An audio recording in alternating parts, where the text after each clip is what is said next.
আল্লাহ বলেন রমাদান এমন একটা মাস যে মাসে কোরআন নাজিল করা হয়েছে।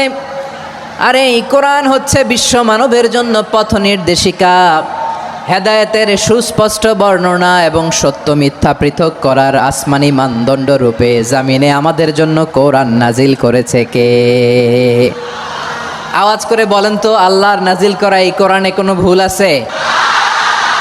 সন্দেহ আছে? সংশয় আছে? বিয়ন্ডলেস, বাউন্ডলেস, বটমলেস এমন কিতাব যেটা পড়ে গবেষণা করে এর তথ্য উপাত্ত ইনফরমেশন লেসন নিয়ে শেষ করা যায় না। সুবহানাল্লাহ। আল্লাহ বলেন এই কোরআনকে আমি রমাদানে নাজিল করেছি, যেটা বিশ্ব মানবের জন্য পথ নির্দেশিকা।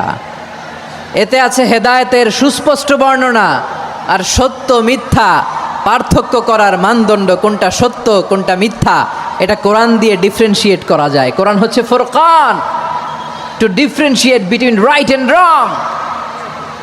কোনটা সত্য কোনটা মিথ্যা, কোনটা ভুল কোনটা নির্ভুল, এটা কোরআন দিয়ে যাচাই করা যায়। চিল্লায় বলেন ঠিক কিনা?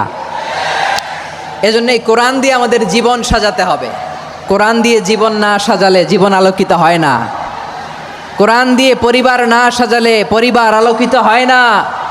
কোরআন দিয়ে সমাজ না সাজালে সমাজটা শান্তিময় হয় না। শুধু দুর্নীতি দমন কমিশন দিয়ে দুর্নীতি বন্ধ করা যায় না। কোরআনের আইন বাস্তবায়ন করা ছাড়া এই সমাজ থেকে দুর্নীতি বন্ধ করা যাবে না। চিল্লায় বলো ঠিক কিনা? আমার প্রিয় ভাইয়েরা, এই কোরআন নাজিল হয়েছে রমাদান আল মুবারক, এই বরকতময় মাসে। তাই আমাদের উচিত আসন্ন যে রমাদান আল মুবারক, এই রমাদানে কোরআনের সাথে নিজেদের সম্পর্ককে বাড়ানো। আপনি কি জানেন কোরআন নিয়ে কোন ফেরেশতা পৃথিবীতে এসেছিল? জানেন? ফেরেশতার নাম কি বলেন তো? জিবরিল আলাইহিস সালাম। সাইয়েদনা জিবরিল কোরআন নিয়ে এসেছেন, ফলে উনি হয়েছেন শ্রেষ্ঠ ফেরেশতা। বিশ্ব নবীর উপর কোরআন নাজিল হয়েছে, তাই তিনি হয়েছেন শ্রেষ্ঠ নবী। রমাদানে কোরআন নাজিল হয়েছে, তাই রমাদান হয়েছে শ্রেষ্ঠ মাস। কদরের রাতে কোরআন নাজিল হয়েছে, তাই কদর হয়েছে শ্রেষ্ঠ রাত। আমরাও যদি কোরআনের সাথে সম্পর্ক বাড়াই, আমাদের মর্যাদাও এরকম, আমাদেরকেও শ্রেষ্ঠ মানুষ বানায় দিবে কে? এজন্য কোরআনের সাথে সম্পর্ক বাড়াইতে রাজি আছেন তো? যারাই কোরআনের সাথে সম্পর্ক বাড়ায় এদের মর্যাদা বাড়ায় দেয় কে? শাবান মাস আসলে, রজব মাস আসলে সাহাবারা কি করতেন আসুন আমরা দেখি কিভাবে তারা রমাদানকে ওয়েলকাম জানাতেন। রজব শাবান আসলেই ওনারা রমাদান পর্যন্ত পৌঁছার আকুতি, আগ্রহ আর ফরিয়াদ আল্লাহর কাছে জানাতেন আর বলতেন, ইয়া আল্লাহ, রমজান পর্যন্ত আমাদের হায়াত বাড়িয়ে দাও। আল্লাহুম্মা বাল্লিগনা রমাদান, আল্লাহ তুমি রমজান পর্যন্ত আমাদের পৌঁছে দাও। আল্লাহুম্মা বারিক লানা ফি রজব ওয়া শাবান ওয়া বাল্লিগনা রমাদান, আল্লাহ রজব শাবানে বরকত দাও, আল্লাহ রমজান পর্যন্ত তুমি আমাদেরকে পৌঁছে দাও। আওয়াজ করে পড়ে না আমিন।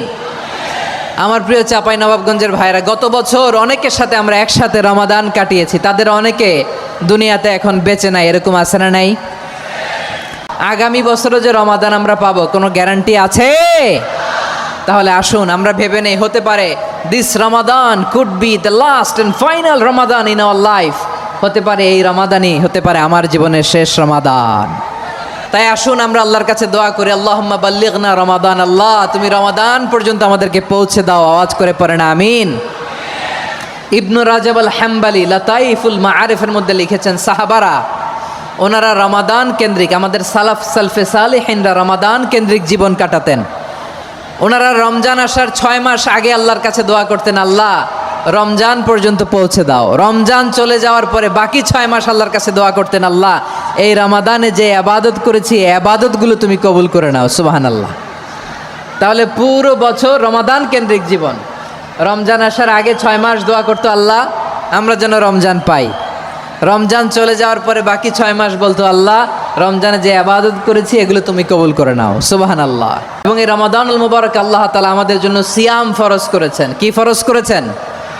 তিনি সূরাতুল বাকারার 183 নম্বর আয়াতে ইরশাদ করছেন, রাব্বুল আলামিন বলেন, ইয়া আইয়ুহাল্লাযীনা আমানু কুতিবা আলাইকুমুস সিয়াম, সিয়ামকে তোমাদের উপরে ফরজ করা হয়েছে, কামা কুতিবা আলাল্লাযীনা মিন ক্বাবলিকুম, যেমনি তোমাদের পূর্ববর্তীদের উপর রোজা ফরজ করা হয়েছিল, লাআল্লাকুম তাত্তাকুন, যাতে করে তোমরা আল্লাহ সচেতন হতে পারো, যাতে করে তোমরা মুত্তাকি হতে পারো। লাআল্লাকুম তাত্তাকুন, যাতে করে আমরা আল্লাহ সচেতন হতে পারি, আল্লাহ কনসিয়াসনেস আমাদের মধ্যে গ্রো করে। এটা হচ্ছে রোজার প্রাইম অবজেক্টিভ। অনেকে জিজ্ঞেস করলে অনেকে বলে রোজার মূল উদ্দেশ্য হচ্ছে না খেয়ে থাকা। না। অনেকে বলে গরিবদের কষ্ট অনুধাবন করা রোজার উদ্দেশ্য। না। রোজার উদ্দেশ্য কি, সিয়াম পালনের উদ্দেশ্য কি, এটা আল্লাহ তাআলা স্পষ্ট এই আয়াতের পেছনে বলেছেন যে লাআল্লাকুম তাত্তাকুন, যাতে করে তোমরা আল্লাহ সচেতন হতে পারো, আল্লাহ ভীতি তোমাদের মধ্যে গ্রো করে, গড কনসিয়াসনেস, আল্লাহ কনসিয়াসনেস, আল্লাহ সচেতনতা যেন বাড়ে, দ্য সেন্স অফ অ্যাকাউন্টেবিলিটি। আল্লাহর সুপ্রিম কোর্টের কাঠগড়ায় এই দুনিয়াতে আমি যাই করলাম তার সব কিছু যে পাই টু পাই হিসাব দিতে হবে, এই sense, to enhance the sense that what ever we do Allah is watching me. আপনি যাই করেন কেউ দেখে না, কিন্তু দেখে কে?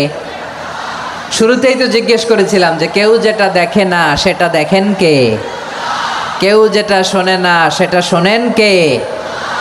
এর নাম হচ্ছে লাআল্লাকুম তাত্তাকুন, যাতে করে তোমরা আল্লাহ সচেতন হতে পারো, আল্লাহ ভীরু হতে পারো।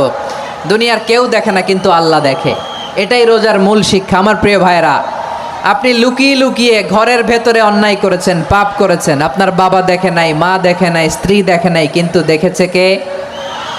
আল্লাহর চোখ ফাঁকি দেয়া যায়? আচ্ছা, বুঝে থাকলে বলেন তো, সিসি ক্যামেরার চোখ ফাঁকি দেয়া যায় কি যায় না? পুলিশের চোখ, র্যাবের চোখ, বিমানবন্দরে কাস্টমস অফিসারের চোখ, কিন্তু আমার আল্লাহর চোখ। এই সেন্সটা নিয়ে আসা নিজের মধ্যে, আমি what ever I do Allah is watching me, যাই করি আল্লাহ দেখে। লাআল্লাকুম তাত্তাকুন।